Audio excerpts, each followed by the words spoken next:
Hey, what's up? I'm here in Texas at Dave's house, and he has built some custom smart home tech that I've never seen before. Starting here with the doggy door.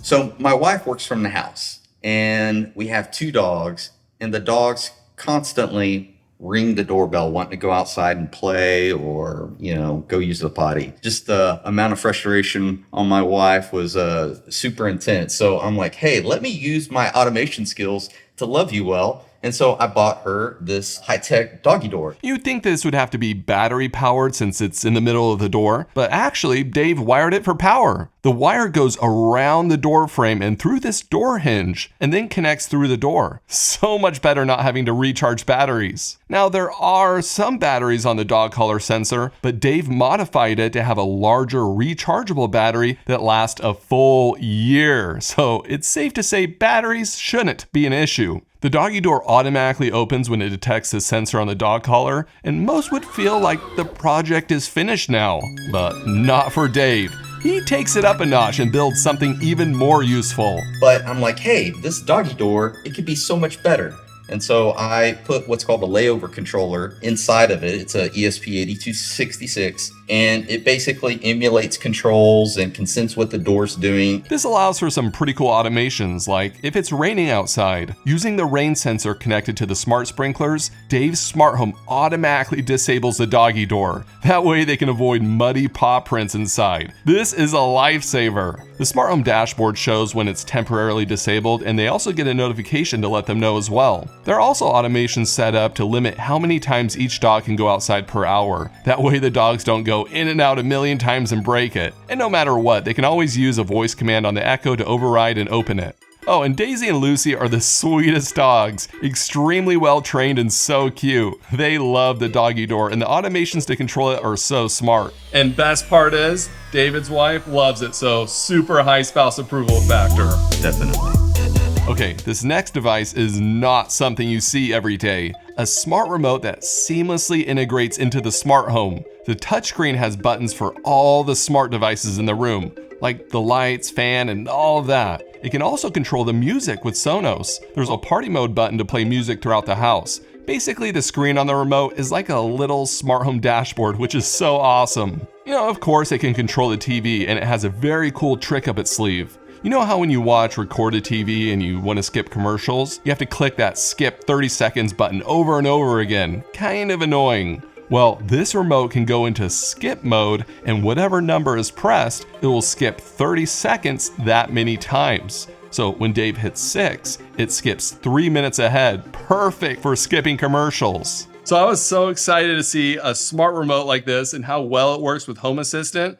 But then I got the bad news from David that he custom made everything about this. He 3D printed the case. He put an ESP device in it. He completely built this thing, which is so awesome, and I love how well this works. When looking inside the remote, you begin to appreciate all the work that went into making this. Dave designed the custom PCB that detects all the physical button presses, and that connects to a custom ESP board that he also designed. The remote can use normal IR commands, or it can communicate with Home Assistant using MQTT. There are also some rechargeable batteries and even a custom charging dock that keeps the remote topped up on battery. And when grabbing the remote, the accelerometer inside detects movement and automatically turns on the screen. This remote is amazing, and I think it's so cool that Dave designed, printed, and built this all by himself. If you wish you could buy something like this, let me know down in the comments. And what's really inspiring is going into Dave's home office. Here's a very nice looking water-cooled PC where he designed all the custom-built electronics in his house. Like, wait until you see the smart light switch he built. There's a 3D printer that's, of course, connected to his smart home.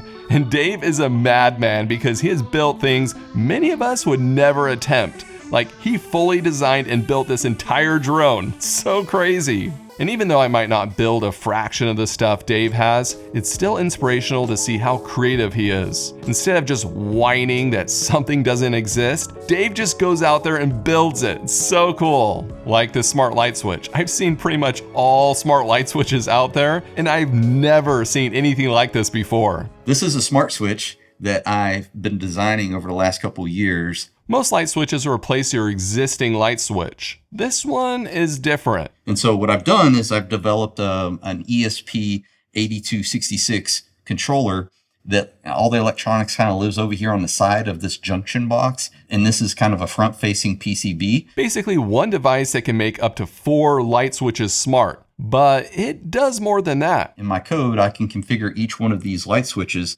to be either conventional light switch or a hue light switch. So if there are hue lights connected to this switch, for example, the controller writes directly to the API or to the Hue hub with the command. So if I tell it to turn on or turn off, it will actually, it's telling the Hue hub to do it. Whereas this is a conventional switch that controls my fan light, and it's actually being controlled with relays. This is so ideal for smart light bulbs connected to a light switch. That way they never lose power and the family can still use the light switches they normally would. So I know you can kind of do this with an Innovelli red switch, but the reason I love this is how inexpensive it is. Dave said it costs about $10 for this, and if you're going to add these all over your house, you're going to save hundreds of dollars and still have similar functionality. But what takes this over the top and what I think is pure genius is this next feature. In the event that this cannot see the Hue hub, the way it works is it will actually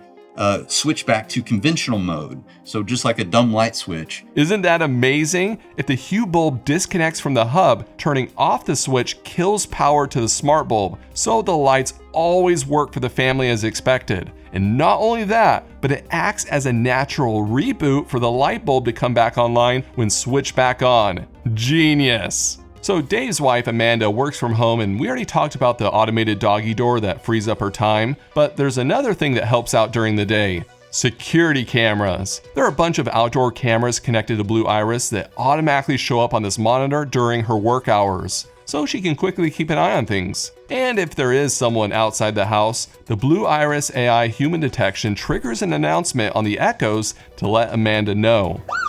A person has been detected in the front yard. There's also a mounted dashboard on the wall in her office to control the cameras or other devices around the house, so everything is really easy to access. But how? Well, this next room is where all the audio, video, remotes, and basically everything works together. Okay, this is my AV rack, and it has all the central control components for the whole system. All the remotes in the whole house will actually send commands to this guy, and once those commands get here, it determines what needs to happen. So if it needs to turn on audio in a certain zone, it will use this audio matrix switch and tell it to do whatever it needs to do, and then it'll do the same thing with the video, so it'll route videos to different parts of the house. Much of this equipment was installed well before Home Assistant was even around, so it's cool Dave was able to figure out how to integrate everything so nicely. If I were to change the source on Home Assistant, I'm going to change the master bedroom, which is zone 2, to Sonos, it should change to source 3. So almost every room in Dave's house has speakers in the ceiling, and it works great for watching TV in that room or listening to music. And it's so convenient to control.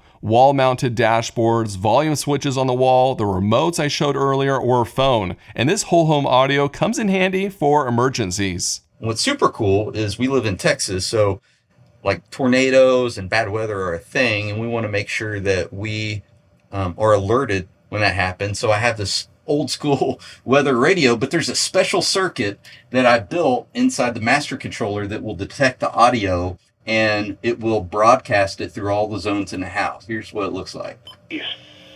Tuesday, partly sunny. Highs in the mid-60s. Wednesday, Super nifty feature. It's playing in pretty much the whole house right now. It's super loud. This is really creative, and while I was visiting Texas, there was actually a tornado warning and a warning for baseball-sized hail. What? Storms in Texas are no joke. Around the corner is an incredible theater room, but before you walk in, there's this electronic movie poster, and it automatically shows what is playing in the theater room, or it can cycle through new movies and movies in Dave's library. I love the look of this, and it even shows the movie's start and end time. This just elevates the whole experience. Inside is a massive theater room that looks and sounds fantastic. It's also extremely comfortable, and I did not want to leave. I mean, look at all the RGB lighting everywhere. So I'm here in Dave's theater room, and I am so jealous of how amazing this room is. It's way better than the theater room I have at my house. It's a 7.2.4 system, and these speakers are massive. They sound amazing, just shaking the whole room. And there's really good acoustic treatment. So behind here is rock wool sound dampening insulation. That way, sound's not just bouncing all around. And you can control everything from this wireless dashboard. So you can just pop it off and use it. And then when you're done using it, you put it back here and it wirelessly charges the dashboard. This is peak convenience since anyone can walk up to it on the wall and control the lights or the movie. And I also really like how Dave cut holes in the wall to hide the speakers on the side. And as you can see, there's a little Echo Dot in there as well that you can speak to. But it's hidden out of sight if the backlight isn't on. I love it. And the icing on the cake for this room is another one of those remotes that Dave built. It's all custom. And what's really amazing is how it charges. It goes into this charging dock that fits into the cup holder that's been custom made for this seat. How cool is that? Yeah, I think it's safe to say between the movie poster, wall cutouts, massive speakers, lights, dashboard, and remote, I want this room in my own house. Dave's house is packed with smart home devices and automations. His bed, the lights, even the shower. Plus the smoker was even automated to let Dave know the brisket was almost done. This smoked brisket was delicious. It was so nice of Dave and Amanda to not only let us film in their house, but to feed us such good food. Southern hospitality at its finest. We had so much fun going around and seeing all the innovative devices Dave built. It's very inspiring to see how he's made smart home devices around his house even better. All right, that about does it for the tour. Thanks, Dave, for letting me come over and see everything. Of course. Thanks for coming and hanging out. Yeah, everything you've been able to build, like the light switches, the remotes. I mean, it's mind-blowing all the things you've been able to create. And thanks everyone for watching.